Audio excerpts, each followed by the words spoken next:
Good morning, good afternoon, dear participants. We see a stream of people joining us, so we will start in about a minute or maximum two. Thank you.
Hey. Once again, good afternoon. Herzlich willkommen, bienvenue to all the participants that are streaming in.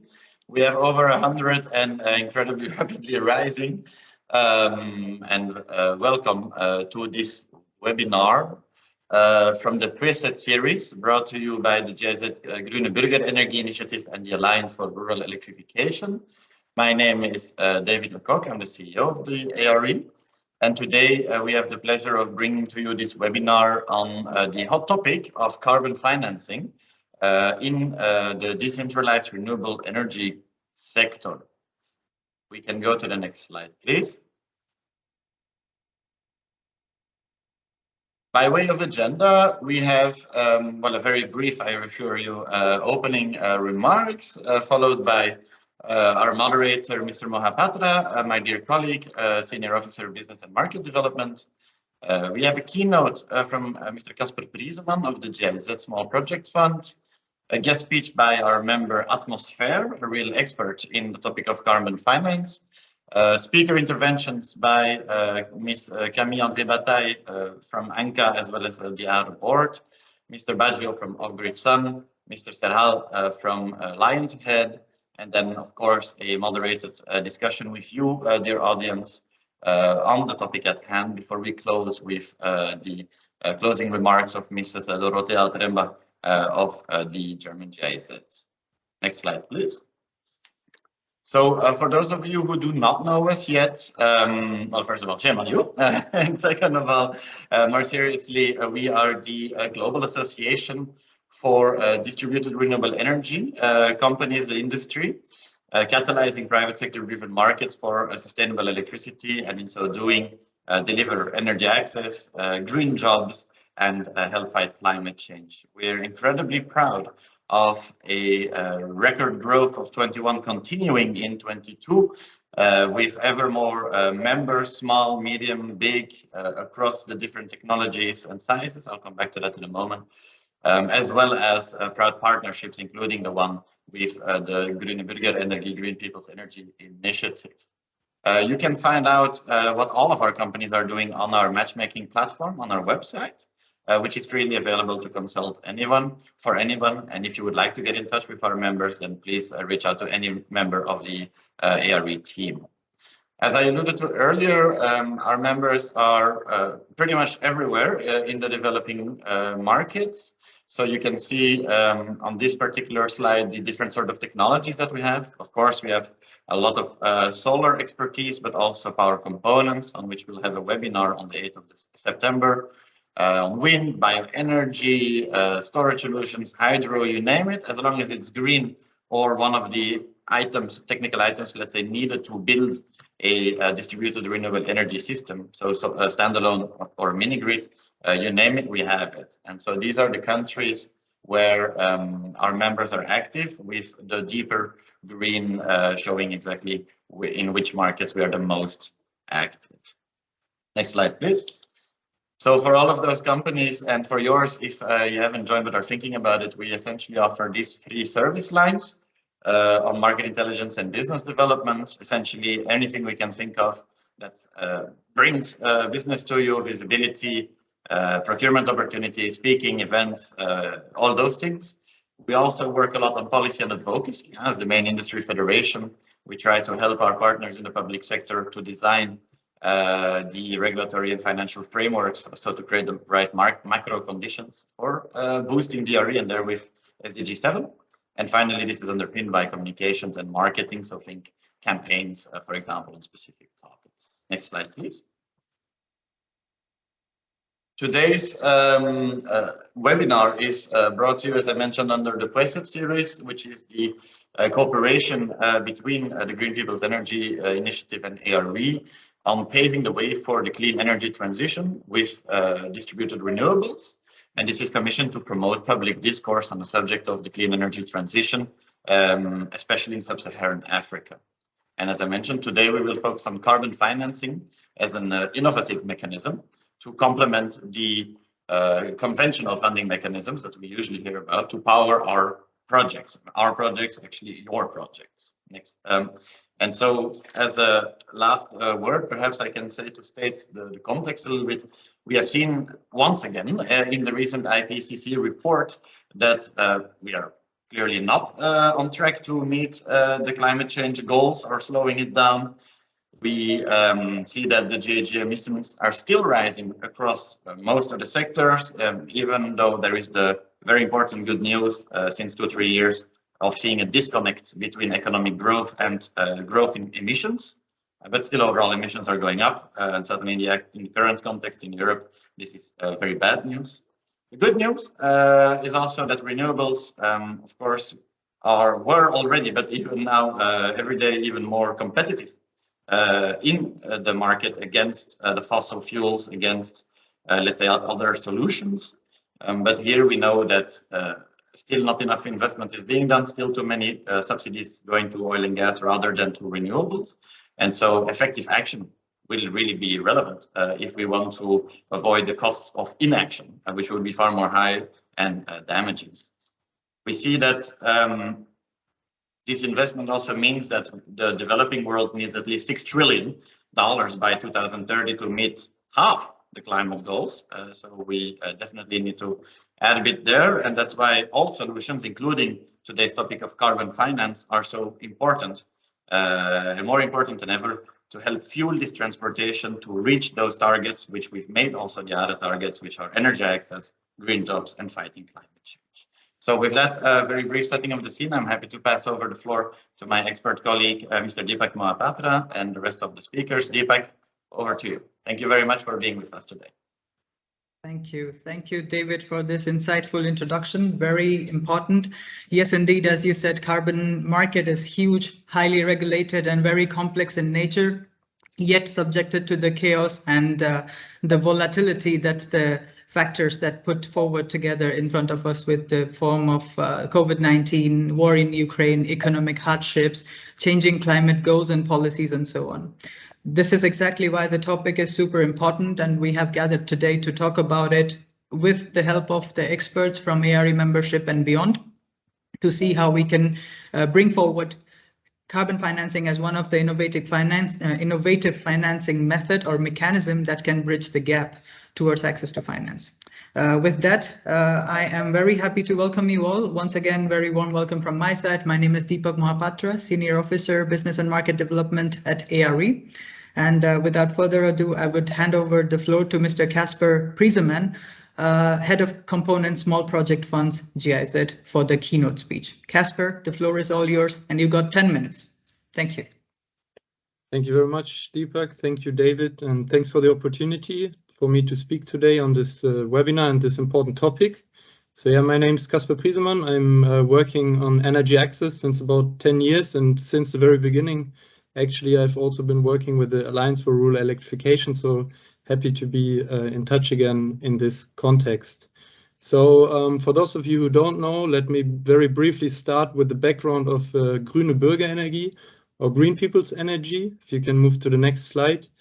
Basically, Green People's Energy is an initiative that is composed of 5 components. Our main aim is to improve energy access in sub-Saharan Africa.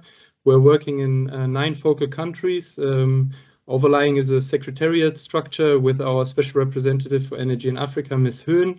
And then we have 4 technical components, of which I am leading the Small Projects Fund, through which we were supporting small projects in sub-Saharan Africa with up to 200,000 euros per project. I am in charge of the Small Project Fund, and actually as part of the Small Project Fund, it was also the core area of where we have started to engage with the voluntary carbon market. This has been a sort of a journey down the rabbit hole, as I'm sure it is for many of you who are entering into the subject. For me in this presentation, I want to give you some insights on what we have done from Green People's Energy and Small Projects Fund side, what we have learned so far, and where we want to head towards. And I think for me it was very important to get the balance right, because I know that in this session there will be very seasoned experts who are very knowledgeable about all the terminologies of the voluntary carbon market, but also those who are not so much familiar with it yet, but maybe interested in. And I've prepared this presentation more for those of you who may not be so familiar yet with the sector, but who are considering the voluntary carbon market, because I think the main motivation to do so is relatively logic. For us in the energy access space, there are many business ideas, and as David had mentioned in the introduction, also lots of work to be done to reach SDG 7. Yet at the same time, we are seeing a continuous and ever growing or ever persisting gap in terms of access to finance, and we still have not resolved it in any way. So looking at the voluntary carbon market as an currently and increasingly relevant revenue stream, of course, it's relatively easy to think about connecting these 2 dots of saying, okay, on the one hand, we have the energy access space, which are representative of a multitude of individual projects. And then on the other side, we have the voluntary carbon market, which can bring much needed capital to the sector. And yeah, that was also basically our thinking from the Small Projects Fund. And what we did last year was to run a call for proposal to get actually ideas, to see, okay, who and what are the ideas within the energy access side that tap into the voluntary carbon market, that are using the voluntary carbon market as well. And basically, we've run a call for proposal where we had received about 50 proposals that were suggesting a multitude of ideas. And I want to talk you through the experiences that we've made and the lessons learned that we've taken. And our very first lesson is actually that of most of the proposals that we've received, the calculations that were deemed to give us ideas of how much CO2 is being saved by the project are very far off. They're very rough calculations with very high estimates. They're calculating benchmarks according to whichever is most useful. It's typically very much on the generation side, and we are seeing not a very good level of quality of the calculations that we've received. So that brings me to the first learning, if you can move to the next slide, that we see we really have to get in the energy access space to something like carbon literacy, whereby what I mean with that is whereby you can actually look into your business model, you can look into your approach as an energy access organization, and you can get familiar with what are the relevant parts of your approach that are relevant from a carbon perspective in terms of CO2 emissions, in terms of avoided emissions or reduced emissions. And we see that this is currently a long way to go, because calculation methods and of course knowing what is relevant in your business model takes a tremendous amount of expertise, and we see there's a lot of room to be covered. So that's the first learning. Among the projects that we have received, there was one that we were very much interested in, because basically a second part that we see is, of course, once you get the calculation methods right, you also need to go towards data. You need to figure out what is high quality data, where to get high quality data. And as you know, in the energy access space, getting data in these relatively small project sizes in relatively rural, remote areas is extremely costly. At the same time, they need to be very reliable to pass through the quality checks in the voluntary carbon market sector. And what the project does that we were supporting, it's a cooperation between Bodawerk, an e-mobility startup based in Kampala, and Perspectives, which is a consultancy that is working for quite some time in the carbon sector, is that they were actually matching these two sides, the e-mobility side more from the energy access side, and the expertise of the voluntary carbon market from the other side. And that was a very attractive combination, specifically because Bodawerk, they're working on replacing Bodas. For those of you who don't know, those are the motorbikes very commonly used in Uganda, and they're switching them to electricity Bodas, so e-Bodas, and they're using IoT batteries, Internet of Things batteries, that continuously stream data. And actually, this was a very critical point, because if you can go to next slide, next to actually knowing what to calculate and checking your business plan, you also need to get towards a good and a cost-effective way to get reliable data. That's what we've seen as extremely important. Of course, that covers many different areas, but in the voluntary carbon market, connecting it to the energy access space, that will be absolutely a game changer. And in our case, we see that combining the expertise of Perspectives and the IoT approach of Bodawerk can get us high quality data and the relevant methodology to calculate the expected emission reductions. Unfortunately, over the lifetime of this project that I just presented, we will not do the third and fourth point that I want to share, which is to actually get the procedure certified and to sell the credits on the market. And these are the third and fourth points I want to share on. Firstly, and that will bring me to the third point. As you may know, many of the existing carbon registries, the high quality ones, so for example, Gold Standard or Verra, they require to follow a certain process. And to follow this process, you need to have the process registered at the carbon registry. And if you're following a novel path, a novel business model, e-mobility, for example, in this case, it is not yet established in the carbon registry. So that means, if you can go to next slide, we need to actually, in many cases where we have not yet an established process of getting to verification, we need to expand the existing type of verification. So we see here that it's really critical to get more project approaches approved to actually cover the wide variety of opportunities that we see in the energy access space. And then coming to the fourth point, since we are currently talking to many experts and are really learning a lot also in the process, we also see that currently that's, I guess, from my perspective, the voluntary carbon market at the moment, it has sort of a gold rush feeling to it. There are an incredible amount of projects being thrown on the market. There's high quality projects, but also low quality projects, and it's very dynamic. It's very quickly developing. There are many different ideas being set forth. And what we see is it's very important, if you can move to the fourth slide, please, to go towards quality of credits. And what I mean with that is actually that we see that currently there's a focus to get on quantity and maybe also to take the easiest route, but we see that this will likely not persist. And in the energy access space specifically, we see there's a value to go for quality of certification, also because of the embedded additional storytelling potential that there is within the energy access space. And that is linked again then to the price of the carbon emission that you can then sell on the market. And we would very much encourage to go as early on as possible towards quality. And I think this will also become more evident in the next presentations. So this already brings me towards the end of the presentation. Basically, what we want to share with you at the moment is that we see 4 elements at least as relevant to get towards the connection and the intersection between energy access and the voluntary carbon market.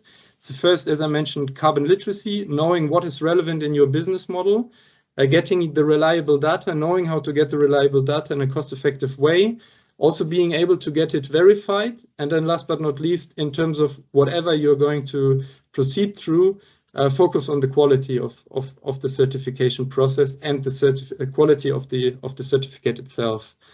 So to close off from my side, this has been the journey so far. It's a very fast and very exciting journey. We've come from the perspective of seeing it as an opportunity. Already we've learned a lot. We continue to learn, and I'm very eager to hear from the other speakers today. Just to close off with where we want to be heading, we see it as a very relevant topic to continue and increase the amount and the support that we can give to the energy access sector to enter into the voluntary carbon market, because we see that, yes, on the one side, there's a lot of interest, but there's a lot of question marks as well, and there's a lot of barriers to be taken. So throughout this day, I'm very interested to hear more from the other speakers, but also from you as the audience, to understand how are you perceiving the sector, the voluntary carbon market, where it's relevant for your business model, where you see challenges and where you would like to see them to be addressed. And yeah, with that, I would like to close. And again, thank you very much for giving me the opportunity to speak here. Thank you. Thank you so much, Casper, for this very insightful keynote speech. And I must give you kudos for the impeccable time management that you did, exactly in 10 minutes. And I'm pretty sure the speakers coming in line are going to take inspiration from that. So without further ado, I need to make a quick announcement that the slides, the recording and the summary of this particular webinar and all other webinars in this PWCET series are going to be made available on the ARE website and the GB website. So please do refer to our websites. In the end, I will also share the links, so do not worry about that. And we can focus on the presentation of the speakers itself. So now may I have the honor to invite Mr. Philip Neff, CTO Atmosphere, for giving us set the scene. So kind of setting the scene for the whole context of carbon financing, which will then make way for all the interventions that we will be having later on. So Philip, the floor is all yours. You got 10 minutes as well. So yeah, let's begin. Thank you. Thank you for the invitation. Yeah, I'm the technical director of Atmosphere and NGO in the field of CO2 mitigation. Originally, my colleague Nele wanted to give this talk, and she got unfortunately ill this morning. So I want to apologize already now if I cannot answer all the questions in detail, but I think we're going to make it. Okay, next slide. I want to talk quickly about the history on carbon finance, and then tell more about the project requirements to get carbon financing, at least from Atmosphere. Then a very important topic is the transition from the Kyoto Protocol to Paris Agreement, and then quickly tell more about Atmosphere in the remaining time. Okay, next slide. Carbon financing all get into life more or less with the Kyoto Protocol, which entered into force into 2005. And for us, the most important instrument is the Clean Development Mechanism. And the Clean Development Mechanism allows project owners to trade their CO2 savings on the market. So there are methods have been developed how CO2 savings are calculated, and there's a unit created, like 1 ton of CO2 savings is 1 certified emission reduction, and this emission reduction unit can be used on the market and generate additional income, an additional income stream for project owners. And this will, for example, can allow business cases which would not have worked without carbon financing, that they get viable. Currently, this mechanism is undergoing a transition. The Paris Agreement is replacing the Kyoto Protocol. I mean, the weaknesses of the CDM will be addressed, and new rules will be established, and not everything is clear how they're going to work, but I'm going to talk about the major issues at the end of the presentation. Next slide. Carbon financing is the generic term for this additional revenue stream, which can be created by this emission reduction units. And for you as a project developer, this is a chance that projects which, for example, are not viable because the tariffs for the electricity would just have been too high and the customer would maybe not be able to pay it, so the project business case would not work, and carbon financing can create an additional income stream, and certain projects can get viable, and this is all the idea behind it, that these projects are getting viable and generate CO2 savings. Next slide. On the market, the term is offsetting is used. Offsetting means saving CO2 in the other parts of the world. So, for example,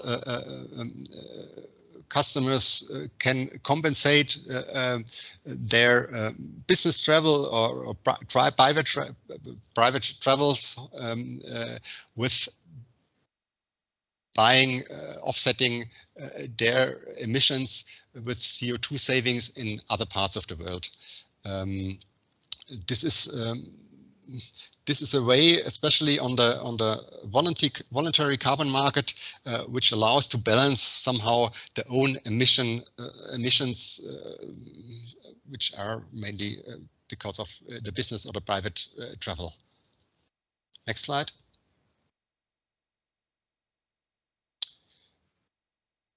When the CDM was introduced,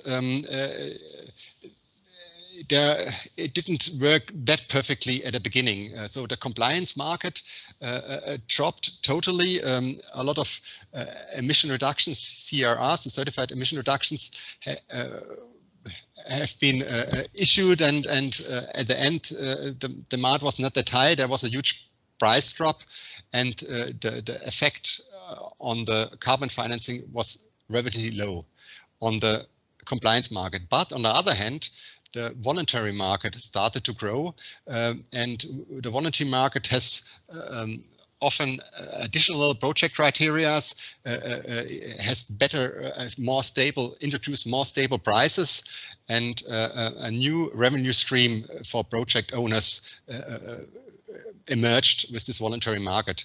If you look on the next slide, there you can see the numbers in I think it's dollar. No, in tons of CO2. From the blue one is the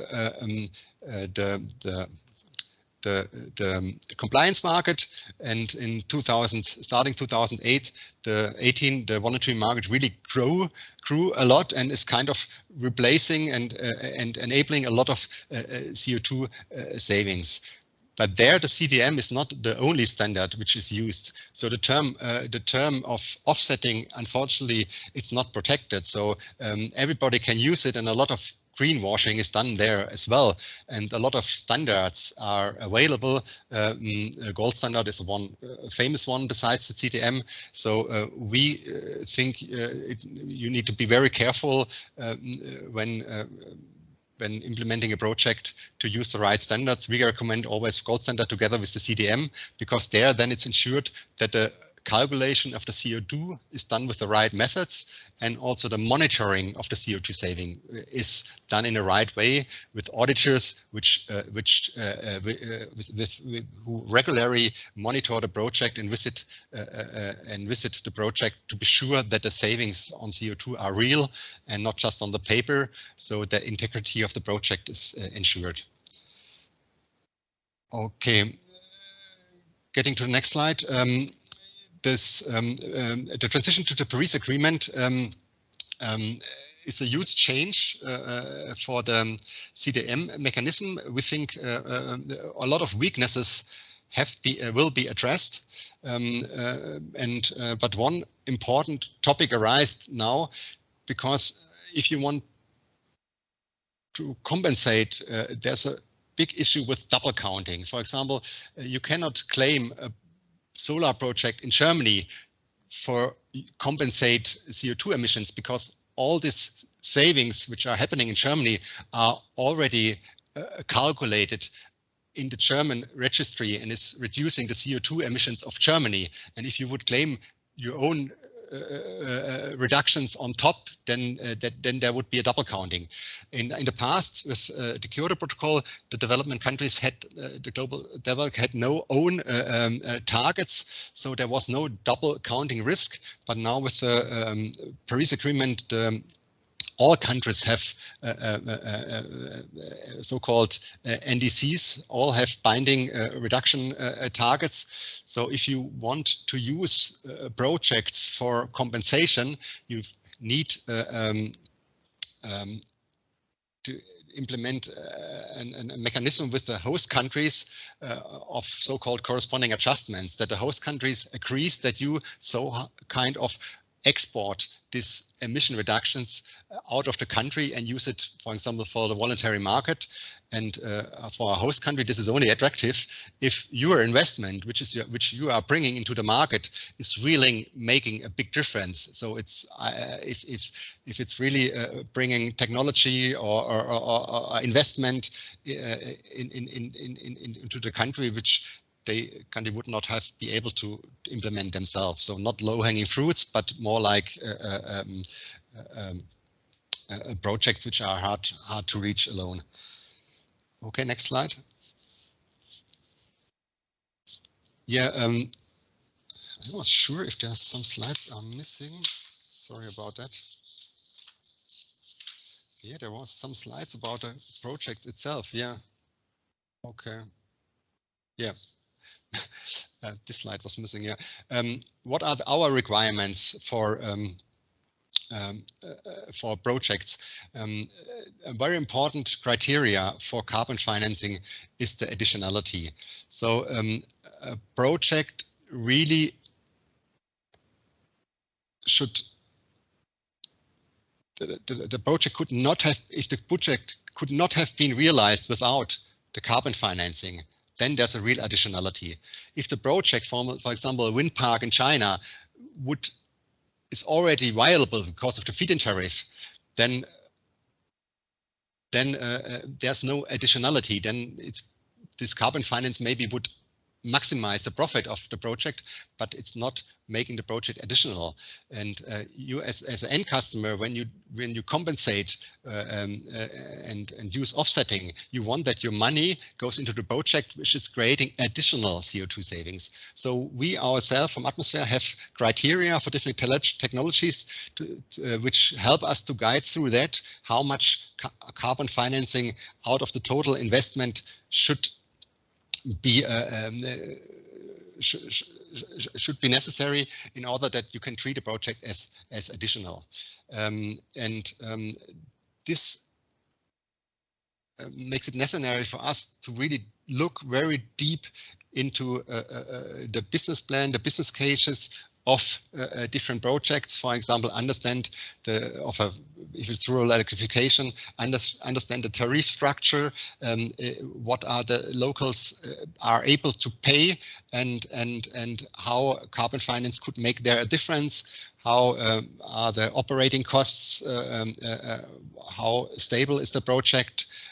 What are the financing conditions otherwise besides carbon financing? Often the interest rates are just too high, so our loan can help to reduce the interest rates.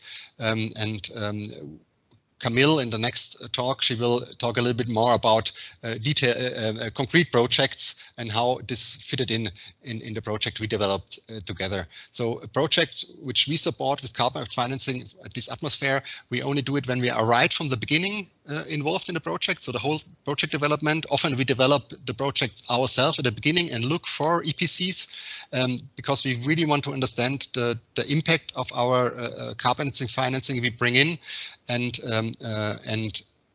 make sure that a project works is stable and viable for at least 10 to 15 years, because then only we get also our benefit, the emission reductions out of the project in the long run.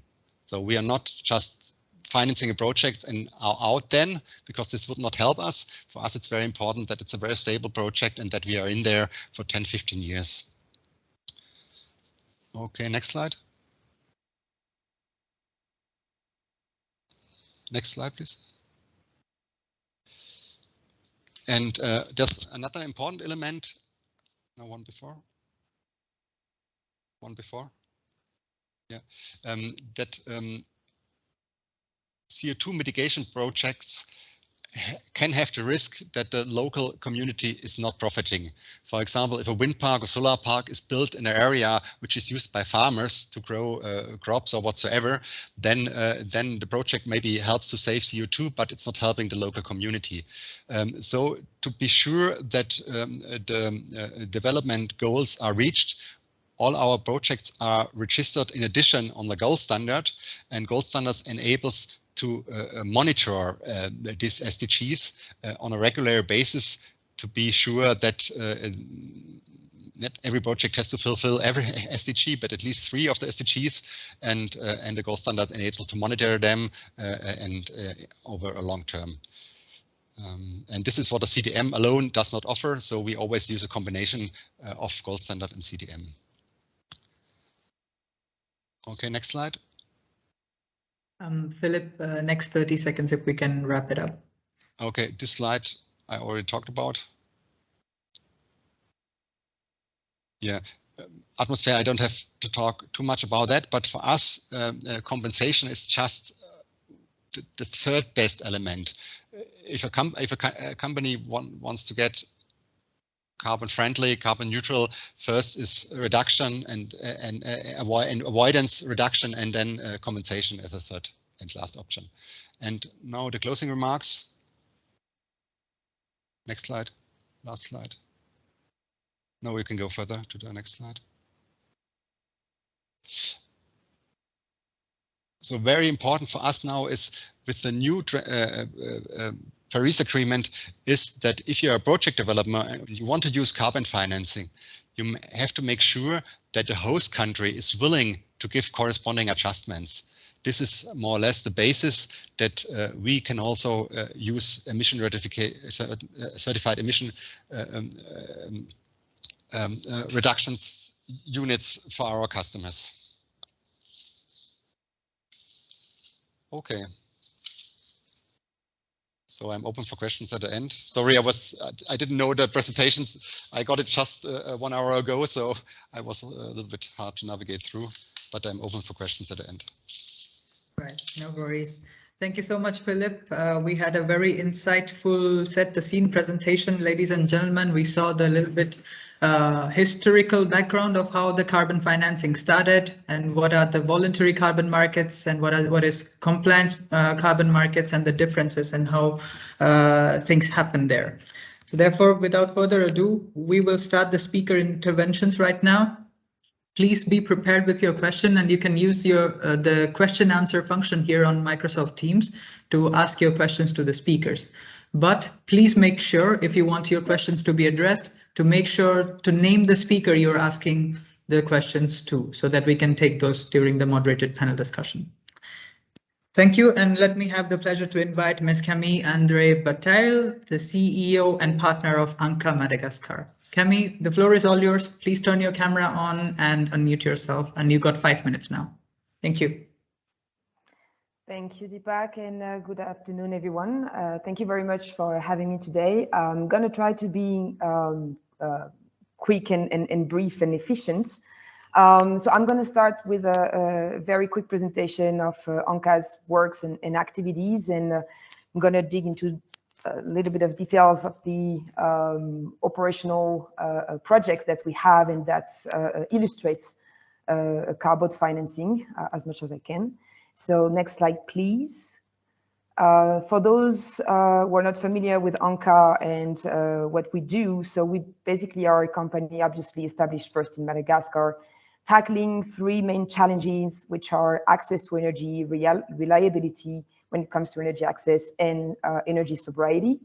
That goes through our main and historical job, which is developing and operating mini-grids, what we call 3.0, but I'm not going to go into more details with regard to that. This is not the topic of today.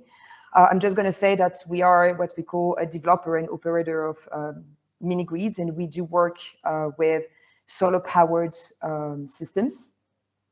When it comes to reliability, we are an EPC contractor, which means that we do provide solar-powered systems and solutions for mainly CNI and residential customers. And we do also work through what we call an ESCO model, meaning that we not only sell systems, but we do also sell energy services over short, midterm, or long-term contracts.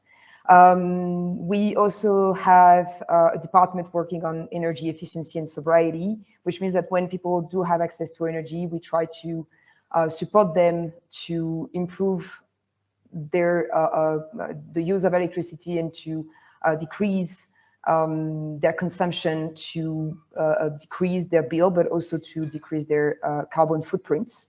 And because of all of those works and activities, we do also provide consulting services, which means that thanks to our experience and our expertise on the field, we're now proposing to support third parties, public or private sectors, especially when it comes to mini-grid setup and development, energy mix, renewable energy policies, and so on. But now, and we're going to shift to next slide, I'm going to try to illustrate what we've been doing on the field thanks to carbon financing. So the one and main illustration of carbon financing in combination with what we're doing is for the construction of solar mini grids. So we've been so far deploying 4 smart and green mini grids in Madagascar with the support of Atmosphere, actually, using a blended financing model, meaning that we're relying both on grant, equity, and debt. And in that case, Atmosphere is the one providing the debt through a low interest rates loan. Philippe was mentioning additionality, and that is the perfect example of what additionality is. So basically, the loan and the conditions that Atmosphere is providing to us allows us to deploy and operate mini-grid projects in conditions where, especially, for instance, the tariffs are affordable for the population. So in normal terms, in normal circumstances, for instance, getting loans from commercial banks, we wouldn't be in a position to provide such terms and tariffs for the end beneficiaries because the conditions from the banks are not suited with our projects. So the combination of carbon financing and blended financing has allowed us to develop such projects, which are nearly 2 megawatts PV capacity and targeting 10,000 connections.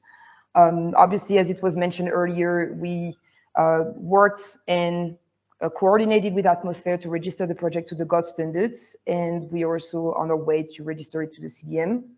And what we're trying to do through these projects is to build a long-term partnership and to implement carbon financing to increase access to energy, especially in rural areas. Next slide, please.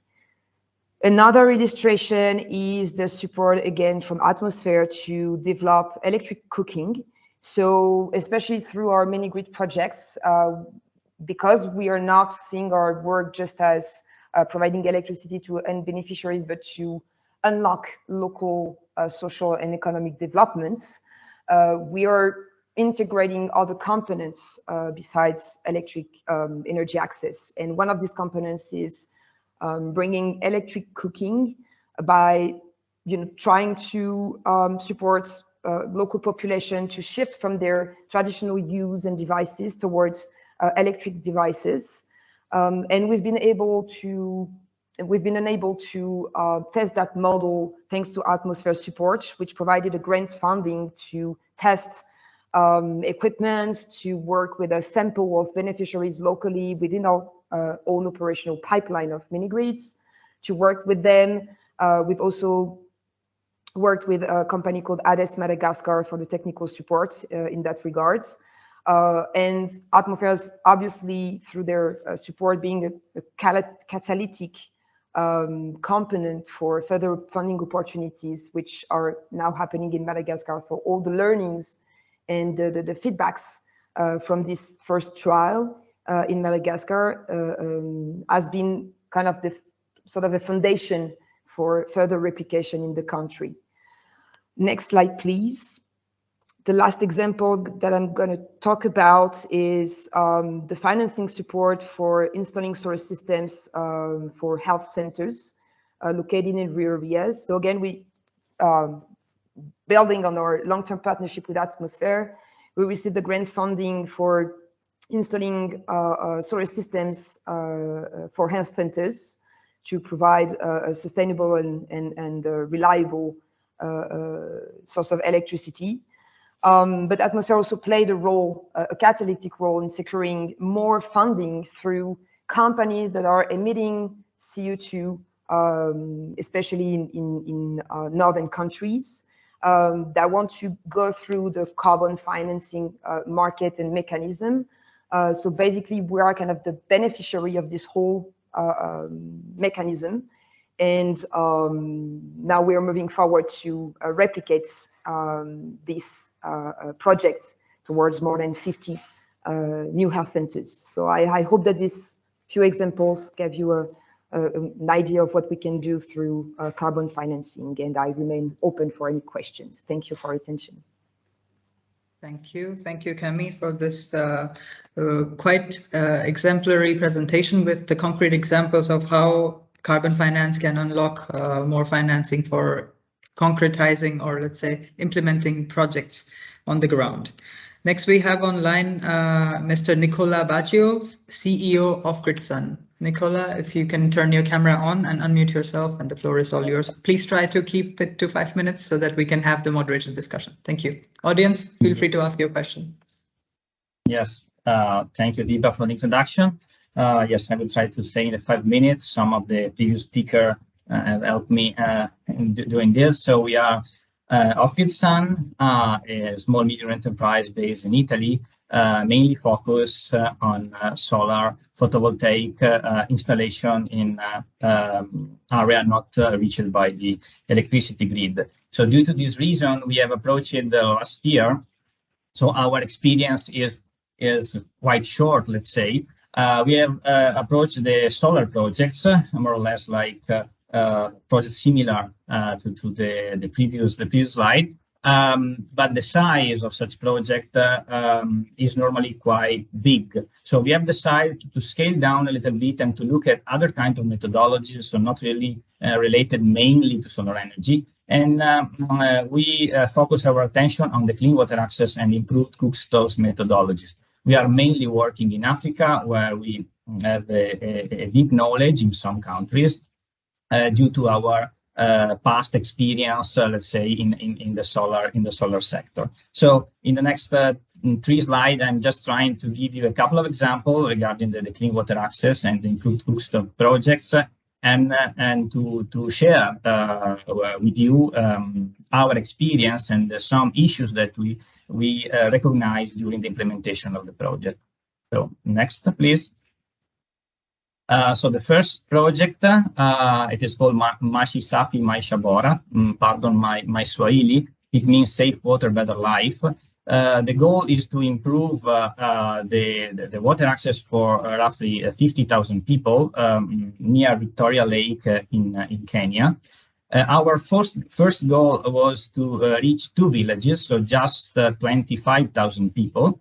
But later on, during our stay in the area, accidentally we discovered the existence of a not functioning aqueduct, and so at the end we have decided to develop the entire project for 50,000 people. So it is very, very important not just to do the so-called stakeholder meeting that is mandatory in many type of methodologies, but really go through the area, talk with everybody there in order to understand if there are some surprises that you need to know before to start your project. Such kind of project is much more complicated than a standard borehole project. And so you have to keep in mind this, and also there are several authorization risks because you have to build a new pipeline through private or public land. They have also recognized several illegal connections, and this kind of problem can later on during the years give you some bad numbers regarding the real credit that you are going to generate. So it is very important to prevent such kind of issue. Okay, next slide, please. While in Tanzania, we are developing a different kind of project with a different methodology. There we have 96% of the inhabitants that rely on firewood or charcoal for cooking. So we have a massive problem regarding the carbon emission. And we are distributing in this project 5,000 stoves in 6 villages. In rural area, it is very important to understand what kind of stove you can offer to the community. Because yes, in the market you can find several kinds of stoves, and here the additionality is very much important. So I refer also to the previous slide that we have seen. And so we have tested several kinds of stoves, and in the end we decided to work with a local manufacturer, and I think it is also another important point, not really related with the number of carbon credit, but the value, the social value of the impact of the project, sorry. And so we are currently producing, and we have developed a little bit the stoves of this manufacturer, and we certify the stove, and so now we are ready for the implementation of the project. Looking at the methodology, you need to be very careful because there are several methodologies for also for the same type of project. Let's say in this space of the clean cook stove, and the rural area are not really in a favorable position because you are using more firewood compared to charcoal. While charcoal, you have a higher emission of CO2, so of carbon credit at the end. So maybe as stakeholders, let's say in general, a member of the alliance, I suggest that we have to work together in order to modify or push to modify a little bit the methodologies in order to fit better with the rural communities. And okay, next slide, please.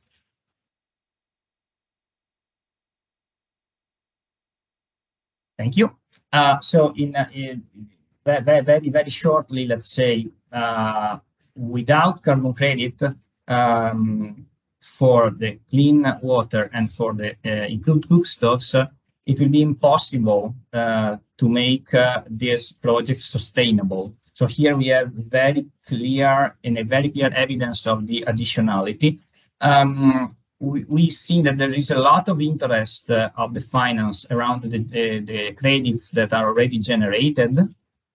While it is much more complicated to involve the finance in the initial phase of the project for the project setup or for the project ready deployment, so the capex, or maybe the next speaker can give some insight regarding this. And then it is, in our experience, very important to look at the I'm concluding to look at the specification required by the gold standard or Vera or other kind of certifications, methodologies, to work together with a strong local partner. So you need to have very good control of the area. Otherwise, you cannot really generate credit for 10 years. And finally, in my opinion, really the carbon credits can help to develop such kind of projects in rural area, but it is not a gold rush. And every single project must be designed very carefully and considering a lot of details. So thank you very much, and I'm open for questions later. Thank you. Nicola, for your insightful presentation, and also stressing on the fact that it is not a gold rush and a lot of details have to be put into consideration while planning that. On that note, let me also invite Mr. Adel Serhal, Investment Officer, Africa Go Green Fund, Lions Head Global Partners. Adel, the floor is all yours. You got 5 minutes. Let's wrap it up and then go into the moderated panel discussion. And audience, please do not forget to ask your questions. Thank you. Thank you very much, Deepak. Thanks, everyone. My name is Adel Serhal. I'm a director at Lions Head Global Partners, and I work for Africa Go Green, which is a debt fund, and I work on specifically the origination, structuring, and execution of transactions within the energy efficiency and greenhouse gas emission reduction space, which I'll go through in further detail in a second. Again, allow me to welcome all of you participants and fellow speakers with us here today, and I'd like to thank all the organizers for making this event happen. First and foremost, I'd like to start with a brief intro and overview of who we are as Lions Head and Africa Go Green. So if you can go to the next slide, please. So Lions Head operates two main business areas. We have our investment banking function, which basically provides financial advisory support as well as capital raising mandates to a range of players, including private sector actors, sovereigns, as well as other players like DFIs and multilaterals. And on the other side, we have our asset management arm, which we've started growing since 2013 and now includes 4 credit funds fully dedicated to Africa and exclusively dedicated to Africa, where we have a combined a size of $600 million that we currently manage, of which the Africa Go Green Fund that I spend most of my time working on. So if we go to the next slide, please. So Africa Go Green, as I mentioned, focuses on energy efficiency and greenhouse gas emission businesses on the continent, and we extend debt to financing and financing to players across 4 key subsectors within the energy efficiency space. And these are industrial energy efficiency, green buildings, electric mobility and green transport, as well as what we label green appliances and solutions, or green technology, basically. So all technologies that can have the potential to reduce greenhouse gas emissions and negative climate impact as it comes to energy and carbon. As you can imagine, renewable energy is also part of the fund's mandate, as it cuts across all of these verticals. So we do focus on renewable energy systems as well, as long as it complements our sort of is in line with our remit and eligibility criteria. If we go to the next slide, please. So when it comes to the carbon credits and carbon financing, I guess I would say the vast majority of the opportunities that we focus on as part of the fund would be the bottom left side or bottom left quadrant of the table you see in front of you. We would be focusing on technology projects that actively avoid and or reduce greenhouse gas emissions and sort of move away from nature-based projects or sequestration projects, for example. We've recently seen a surge in the number of players that are active in our target sectors and are actively engaged and pursuing a generation of offset credits. A large number of these operate in sectors that either have historically struggled with profitability or are engaged in newer sectors or sectors that involve new technologies. I can name the electric mobility space, which was mentioned earlier, as one of these, where technology prices are high and basically cost of substitution is high for the end consumer, and sort of the combination of all of that in addition to other elements make a case for additional revenue streams coming in from carbon credit generation and monetization, which would allow for the financial sustainability of these ventures and projects. So this is why, as a fund, as a debt fund, we are engaging closely with these players and working on financing solutions that fit their requirements. If we move on to the next slide, please. So again, as a debt investor, there are a range of loan products that we can offer, and these include sort of corporate loans to the businesses that are eligible from a mandate perspective and fit our eligibility criteria, investment criteria, these businesses, in the case of carbon financing, would be those that are generating carbon credits for specific projects, and we tailor solutions which take into account the fact that there is an additional revenue work stream which is contributing to the finances of these businesses, and tailor, say, covenants and other transaction-related structures which take into account the carbon elements. We are also increasingly seeing or coming across standalone sort of non-recourse financing proposals coming in from players or project developers that are looking at raising financing for specific projects, irrespective of what's happening elsewhere in the group, or for these businesses elsewhere in the organizational structure. So we're engaging closely with them and are looking at, again, tailoring financing arrangements to fit the requirements, and are tailoring basically financing solutions which would allow them to tap into commercial lending coming from ourselves and potentially others. There are definitely challenges when it comes to a lender providing instruments like these.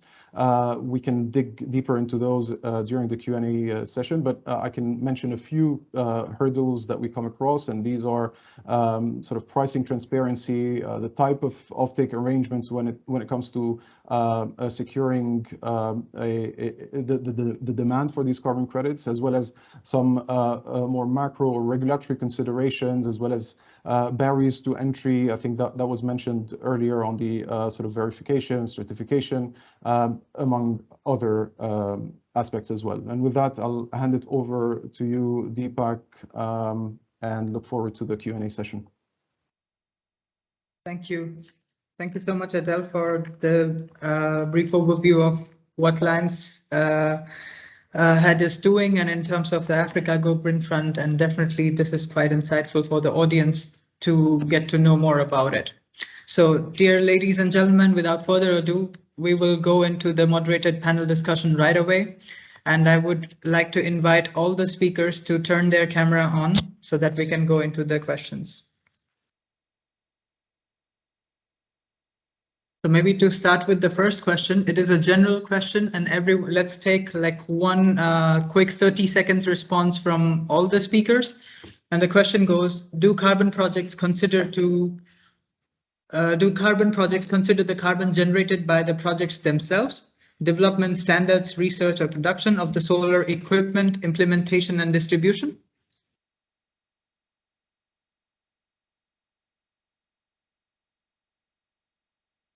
Maybe we can start with Casper to have the 30 seconds input on this. Yeah, sorry, can you just repeat the question, please? Yeah, so the question goes, do carbon projects consider the carbon generated by the projects themselves, by the development of it, the standards, or the research, or the production of solar equipment or implementation and its distribution? Okay, so I think I get the hang of the question. So I think there are two parts of looking at it from the way I understand it. So basically, first of all, you can look at it from your organizational perspective or from a project perspective. If you look at it from your organizational perspective, you look at the variety of activities that you're implementing, and then you can also break it down into the various streamlines and then assess the carbon relevance of the different activity lines. The way it's currently mostly done, to my understanding, I'm happy to hear from the others as well, is that you're wrapping that into a sort of a project envelope, similar, I guess, to an SPV, where you're really dedicatedly calculating the carbon emissions from one activity streamline, where you're calculating a certain period of time and then also a certain carbon emissions that you are usually either reducing or avoiding, very important difference. I guess we could also discuss about that. And then basically by getting those certified, you can then integrate the revenue stream into your business model accordingly to whichever characteristics the project framework has. So I guess that would be my take on it. That's at least the standard process as currently I see it in the sector. Thank you, Casper. Perhaps we can turn to Philip for your inputs on this question, please. In general, the project emissions are also taken into account. So yes, but it depends the methodology which is used in this, which methodology fits exactly to the project. So if there are batteries involved and there are different kind of, I mean, there are hundreds of methodologies and some only take it into account with a general factor, but others in more detailed way. So it depends the project, but generally, yes. Okay, thank you. What do you think of it, Cami? I'm sorry. Yes. No, I actually, since we're working with Atmosphere, we actually do align ourselves with how they do process. So the answer is yes. Okay, thank you. Nicola? Let's say absolutely yes. I mean, okay, some kind of components you cannot really produce locally or yeah.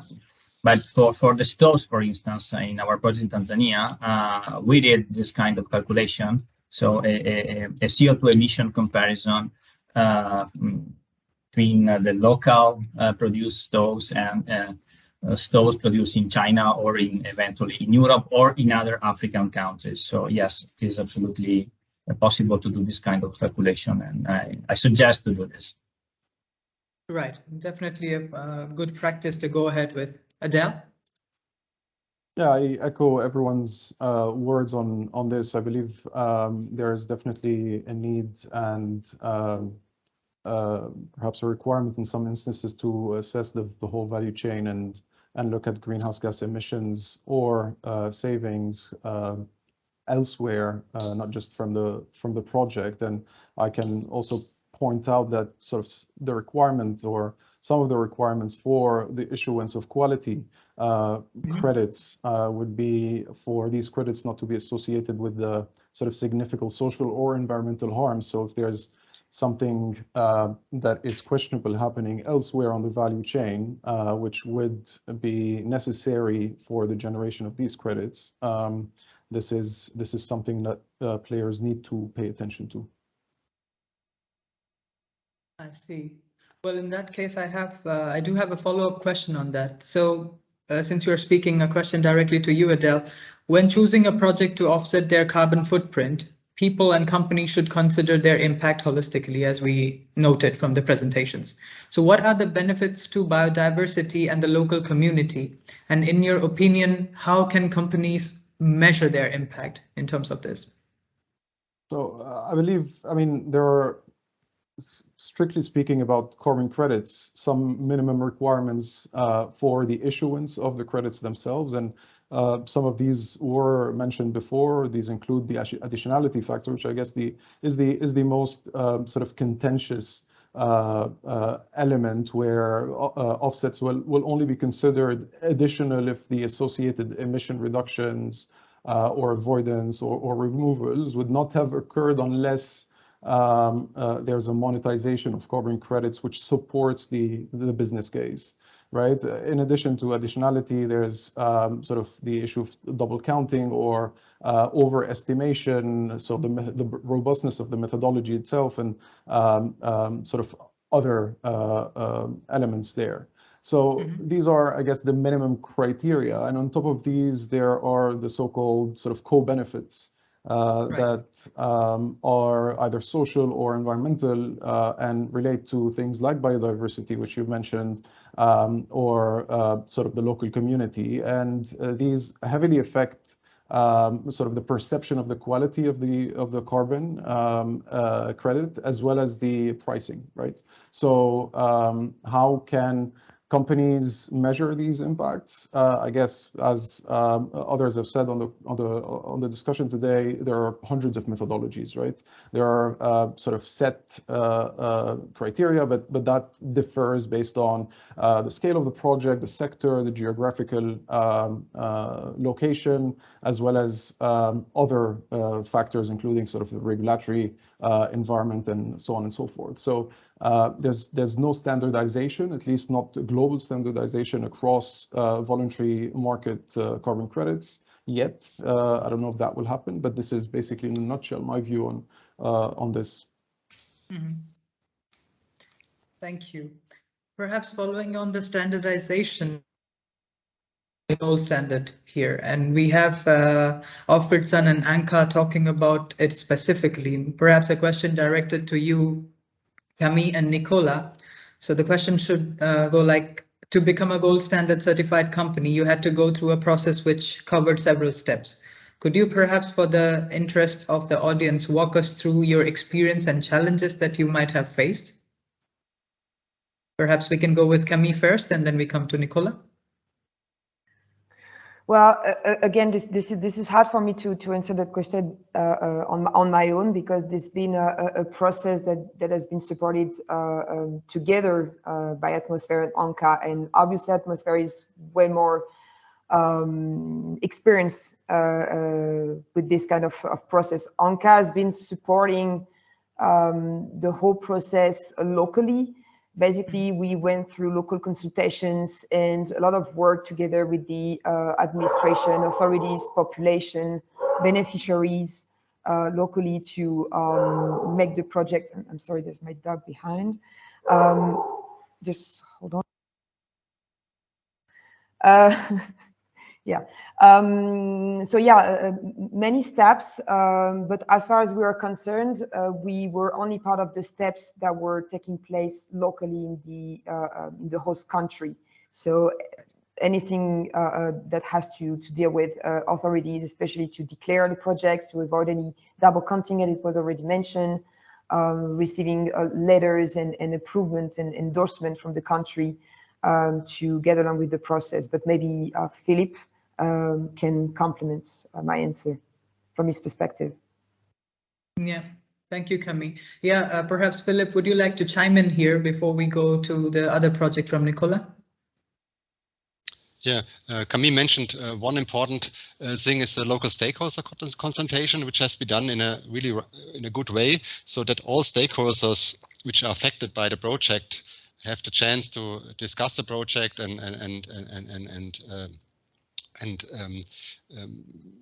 mention also their fears, for example, farmers or whatever, whoever is affected, or it could be also that the distributor for the fossil fuel, which was delivering the diesel generators in the regions.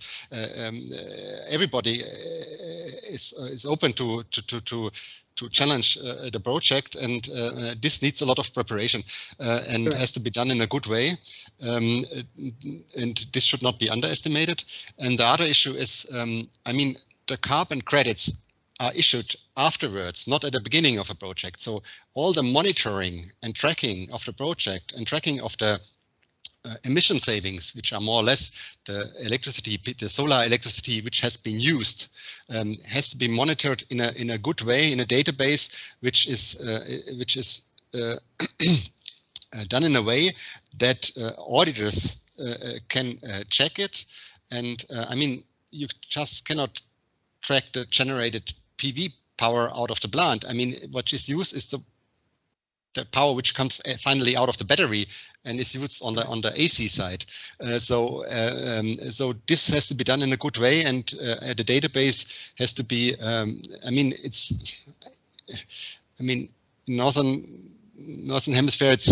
I mean, if you have huge PV plants, it's probably relatively easy to do the monitoring and build up a database which is reliable. But in off-grid regions and with real off-grid, I mean, it's also hard that always the monitoring is stable and happening, and this is very crucial and very evident. Otherwise, we cannot prove the CO2 savings, and the auditor will not accept it, at least as the standards which we use, the strong standards, gold standard and CTM, and this is probably a big challenge for our implementing partners to do that in a way which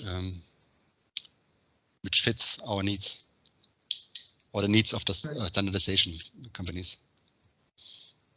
Thank you. Nicola, maybe you. Nicola, yeah. Yeah, well, just to add a few words. So let's say, of course, to the process. So for all the developers here, or the people that are thinking to develop some projects, you have two ways. Basically, you can ask for the help of some companies like Atmosphere, okay, with a long experience and long track record regarding this kind of business, or you can try to apply directly yourself to the one of the gold standard or Verra or other kind of platform, let's say. It takes some time, so we prefer to do everything by our own, also to learn, let's say, how to do this. Then in the future we will see, but the process is quite complicated, let's say. You have to do step by step, a lot of small steps, and you can never let's say wait for some kind of support from gold standard. Okay, they can just send you a list of potential consultants, but after that you have to do by your own. So in our case, we have hired one external consultant to help us in the case to all the calculations, because you need to be very careful regarding the calculation to calculate the carbon credit. And as Philip told before, we are absolutely to involve everyone in the stakeholder meeting. For example, in Kenya, we have involved the water vendor, because we are going to take off their job. So at the end, we want to try to create new jobs for there in the water kiosk, to control and to help to keep the water kiosks, and to measure in the water kiosks very carefully the water that you are going to sell, in order to have a precise counting of the credits. Okay, thank you. Perhaps since you're speaking and you talked about the water project already, maybe I can ask you a follow-up question regarding the case study that you presented about Kenya. And there you have identified some common challenges, which I think is also pretty much in line with other mini-grid developers and also service provider in terms of the consumption sector, like healthcare, water and sanitation, education, agriculture, and so on. So perhaps you can shed some light on what kind of challenges that you faced and how did you address them? Well, yeah, there are many challenges. Let's say that in this moment, precisely now, the main challenge is the political one, because we got the new election in Kenya. So it is difficult to say now who will be the next, let's say, minister and all the other person involved in the politics, also in the county where we are doing the projects. So we need to wait to get all the authorization to go with the new pipeline through the public land, because we decided to wait for the result of the election. This is one kind of problem. And maybe you cannot have this kind of issue if you are doing a borehole, a small borehole in a rural community. Maybe you have just to have the approval of the, let's say, of the mayor of the town, and that's it. In this case, much more complicated. Then you have to arrange a wash campaign in several places involving a lot of people, and it is more complicated, let's say. So this is just some very, very quick example. With solar energy, you can solve the main technical problem. So you can provide electricity at a very affordable price. And so you have no risk to have this type of problem like with the existing aqueduct, to have not enough money to pay the electricity bill. And that can create really a big issue on the entire project. So in any case, the system can always work, and you can, and also to answer one of the questions that I've seen here in the chat very, very quickly, we are selling the water, so we are not giving the water for free, and also we are selling the stoves, but with a very low price, very affordable price, let's say, less than the price that currently the people are paying to drink not drinkable water. Okay, so that's the aim of the project. So in this sense, there is an additionality, and that makes the system sustainable. Yeah. Thank you so much, Nicola. Since you have mentioned the regulatory barriers, may I kindly turn the light to Casper Priesemann from GBE to shed your thoughts on what do you think of the regulatory barriers in the carbon financing market, how it can be addressed, what are the, let's say, the best practices that we see in place in terms of the, let's say, the countries which are implementing in their countries in the policy program, which is making basically the path, paving the path for the carbon financing to come through. Yes, absolutely. So I think it's one of the very most promising and most threatening sides to it, because as we've seen in the presentation from Philip, of course, the carbon finance sector is much wider, but we see the most dynamics taking place in the voluntary carbon market. And the voluntary carbon market is as interesting because it is a flexible instrument and it is in process of developing. So we see that currently, that's why I referred to earlier, is that we see some comparisons to it being similar to a gold rush. We see that pretty much anyone can set up a carbon registry at the moment, because there's no global regulation that is overseeing the market. Basically, if you are going onto some scammy websites, you can just go through the process of saying, okay, my project, by calculating XYZ, is reducing X tons of CO2, and I'm starting to sell that on the marketplace. Hopefully, on the buyer side, there's no one who's willing to actually purchase these certified emission reductions, but there's a possibility to do it. So currently, there's like a huge variety of also quality standards, which is what I try to adhere to earlier on. And yeah, we think there will be some big changes over the next few years for sure, because this is not tenable, that also major companies are currently offsetting their emissions by purchasing certified emission reductions from questionable sources. But yeah, currently it is really a super liberalized sector, and it's up to the suppliers and the supply and demand side to basically agree on the terminology of whichever level they want to attain to, which is also why it's great that everyone today as well, we're talking about the highest quality of certifications such as Gold Standard or Vera. But yeah, at the moment, the regulation is a huge question mark, and also super relevant point to keep an eye on. Right. Maybe a quick follow-up question to that. We saw two different kinds of mechanism. One is compliance way and another is voluntary way.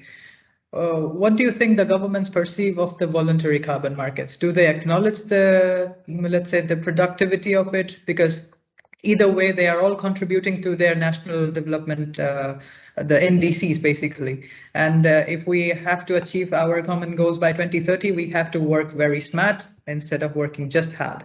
So what do you think? What's your take on it? Yeah, also very interesting question. I can only look into the glass bowl, so to speak.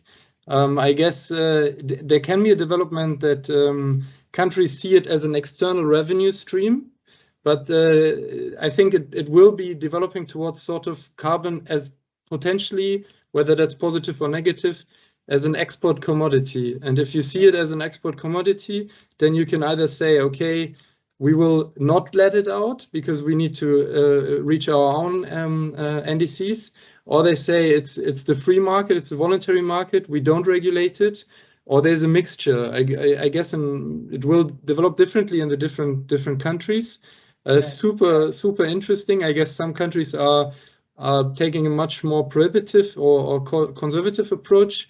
Others are keeping it more open and liberal. I guess for the project developers here as well, it would be very interesting how they perceive it, because I think that some countries are moving towards getting approval also for the voluntary carbon market project, so that you have to get from the responsible authority kind of like a sort of an approval to actually be allowed to do the trade, the cross-border trade of the carbon credits and the flow of funds. But I think geographically it's developing very differently, but this will be a critical part. Yeah. very interested in hearing the others as well on that. Yeah, thank you. I mean, I did promise myself that I will not use the stage to ask any controversial questions, but I couldn't help. The discussion just went in that direction. I mean, since you have insinuated it already, perhaps other speakers, what do you think of this interplay between compliance carbon market and voluntary carbon market? Would you like to share your thoughts with us? I guess maybe I can jump in quickly please. for a couple of thoughts following on what has been said already. There are a couple of things which have already been mentioned. One of them is the question of double counting, so making sure that there is a robust methodology for netting off emissions that are generated in one part of the world and are flowing into and contributing to the emission reduction sort of audit or accounting elsewhere. So this is where, I guess, Article 6 under the Paris Agreement kicks in, and there's quite a bit of work going into that. Now, on, I guess, the company's side of things or project developers, there is a lot of interest from voluntary carbon credit project developers to tap into or have a wider market to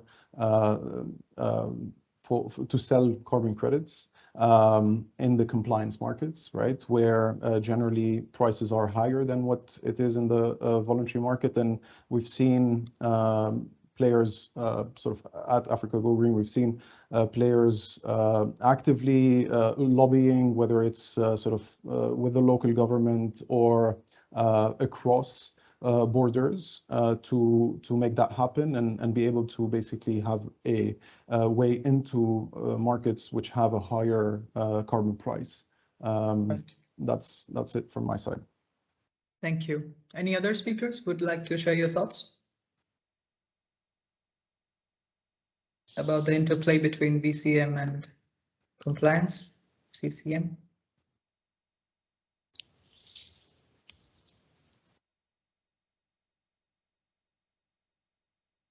Okay, well then moving on to the couple of questions that we will take now. Cami, coming to you. You mentioned in your project about the additionality and how you have managed to identify the partners and raise more funds to implement or let's say bolster the projects on the ground. Perhaps you can share with us, how did you manage to identify such external funders and how others can take lessons from you in order to do so?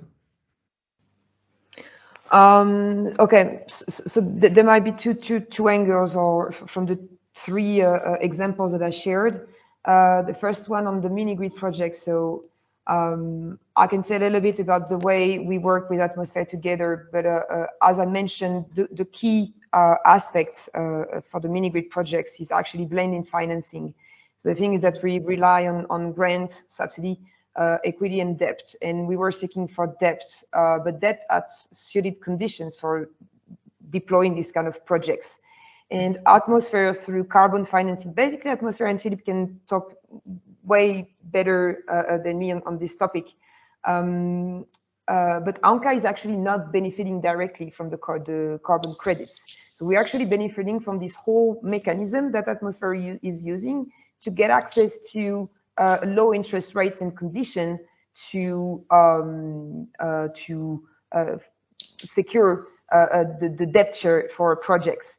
So what it means for us to get access to this kind of financing is that because of the conditions that we have access to, we can build financial models that are more interesting, more viable, and more suitable for the end beneficiaries, which makes it easier to secure the rest of the private investors and to close the financing for the projects. So additionality is very key for this kind of projects.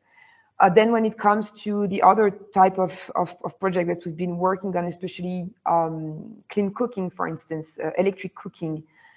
So because we've been working on that, electric cooking or working on clean cooking is definitely very key on the carbon markets space, much more than just substituting a source of electricity in a rural village.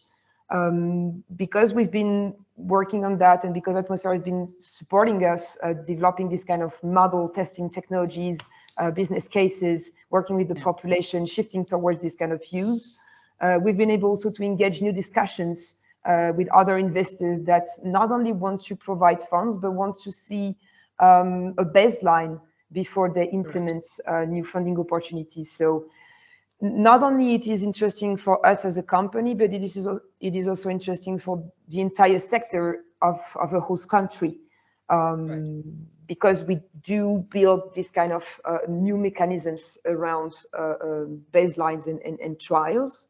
And then just the last example when it comes to health centers. So I think that the catalytic role of Atmosphere is very key, because they are connected to CO2 emitting companies that want to get access to these carbon credits. They are basically putting in touch several stakeholders around the same value chain. So we, as ANCA, are the doer on the field. We are basically providing the CO2 certificates, which goes through Atmosphere and to the companies that are emitting. So this is kind of an ecosystem that feeds each other. We are only playing a role, Atmosphere is playing another role, and the private companies or CO2 emitting companies or entities in other companies can benefit from what we're doing. So this is how it works. Thank you for your inputs. So ladies and gentlemen, we are coming almost at the end of the webinar today. It was definitely one very innovative and insightful, not only the webinar, but also in terms of the content and the expert opinion and the insights which were shared with us today. It was super important, and thanks once again from my side that you managed to join. Before going out, I would like to leave you with just one fact, that carbon markets have significant traction in the recent years, and about 23% of global emissions is now covered by some form of carbon pricing, which is definitely a welcome step forward, and we are looking forward to see how the market unfolds. Now, I would like to say thank you, and I will see you in the next webinar and give the final words to Mrs. Dorothea Otremba, the Senior Advisor, GIZ, for the concluding remarks. Dorothea, the floor is all yours. Thank you, everyone. Yes, thank you, Deepak Mohapatra. Thank you very much for your excellent moderation, and thanks to David Lecoq for the introduction. A good afternoon to everyone. My name is Dorothea Otremba from GIZ Green People's Energy. Your contribution during this webinar were amazing and so interesting and inspiring that the time flies. Around carbon financing, we covered a couple of topics. Just to mention some, we heard about regulated carbon market and voluntary carbon market and how to enter them, about methodology, gold standard, and on one hand about the challenges and criticism of buying carbon credits, and on the other hand about great opportunities that carbon finance can offer also to local communities in the if the framework conditions are aligned accordingly. And we got very interesting insights from our excellent panelists. Thanks very much. Thanks to Philip Neff from Atmosphere, to Ms. Camille André from ANCA, Mr. Nicole Baggio from Off-Grid Sun, Mr. Adel Sehal from Africa Green Fund, and also to my colleague Caspar Priesemann from GIZ Green People's Energy. And many thanks to you, to the audience, for your questions and for your engagement in this topic. And large number of participants and of questions shows how important this topic is. Because of limited time, we could not come back to every question. We try to follow up afterwards. Of course, if someone wants to realize a good project, mostly an appropriate budget is needed. And maybe carbon finance can be one solution. That would be great. And now the sixth event of the Paving the Way for Clean Energy Transition with Decentralized Renewable Energy series is coming to an end. The aim of the event series is to cover a broad possibility range of topics related to off-grid energy access with decentralized renewable energy solutions. So carbon finance is definitely one of them. And another topic with great relevance is gender. So we will have a closer look at it in our next webinar, which will be held at the end of October, beginning of November. We will inform you via networks and our website from ARE and GBE. A quick note before I finished, Deepak mentioned it already early in the beginning, so in case you missed it, so if you are unfortunately missing a PWCET series event, don't worry, the summary, the PowerPoints, and the recording will also be published in chronological order on our website. So also the information of this webinar will be posted as soon as possible. So please feel free to get in touch with us from Green People's Energy to learn more about our activities, and also to get in touch with the Alliance of Rural Electrification, how they can assist you with any broad range of services. So now I'm coming to the end and closing this event. Thanks again for your participation and sharing your knowledge. Have a nice rest of the day. And we look forward to having you at our next webinar. Stay safe, healthy, and happy. Thank you very much. Bye-bye. Auf Wiedersehen. Thank you, everyone. Bye-bye. Thanks, everyone.